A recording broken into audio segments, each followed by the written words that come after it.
Hello friends, നമ്മളിന്നിവിടെ ഉണ്ടാക്കാൻ പോകുന്നത് പച്ചക്കപ്പ വേവിച്ചതാണ്. അതിന് അരയ്ക്കാൻ വേണ്ടിയിട്ടുള്ള സാധനങ്ങൾ: അരമുറി തേങ്ങ,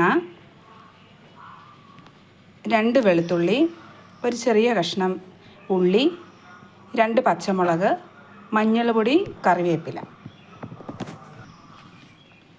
ഇതെല്ലാം ഒരു മിക്സിയുടെ ജാറിലേക്കിട്ട് നമുക്കിതൊന്ന് ഒതുക്കിയെടുക്കാം.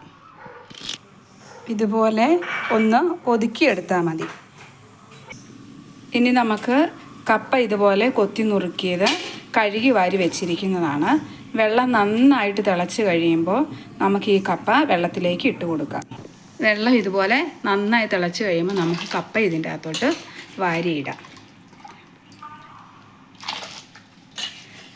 ഇത് പച്ചക്കപ്പയ്ക്ക് വേവ് പല സൈസിലാണ്.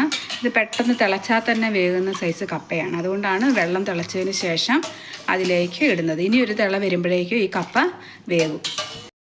ഇപ്പം നമ്മുടെ കപ്പ വെന്ത് റെഡിയായിട്ടുണ്ട്. നമ്മളിതിൻ്റെ വേവ് നോക്കണം കേട്ടോ. ഇതൊരു 10 മിനിറ്റും കൊണ്ട് തിളച്ച വെള്ളത്തിലിട്ടത് വെന്തിട്ടുണ്ട്.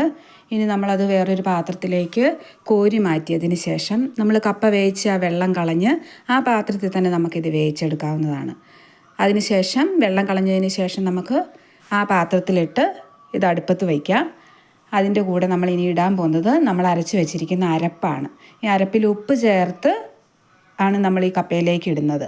അതിൻ്റെ മുകളിലേക്ക് നമുക്ക് 2 കറിവേപ്പിലയും കൂടി ഇട്ട് ഈ അരപ്പൊന്ന് വേകുന്നോടം വരെ ഒരു 5 മിനിറ്റ് ഇത് മൂടി വെച്ചൊന്ന് വേവിക്കണം. അതിന് ശേഷം നമ്മളിത് എടുത്ത് ഇളക്കി നല്ല വൃത്തിക്ക് ഇളക്കി യോജിപ്പിച്ച് നമുക്ക് ഉപയോഗിക്കാവുന്നതാണ്. ഇത് നല്ല പുട്ടുപോലെ വേകുന്ന കപ്പയായതുകൊണ്ട് നല്ല വൃത്തിക്ക് ഇത് വെന്ത് റെഡിയായിട്ടുണ്ട്. ഇനി നമുക്കിത് തണുത്ത് കഴിയുമ്പോഴോ ചൂടോടുകൂടിയോ ഒക്കെ ഉപയോഗിക്കാവുന്നതാണ്.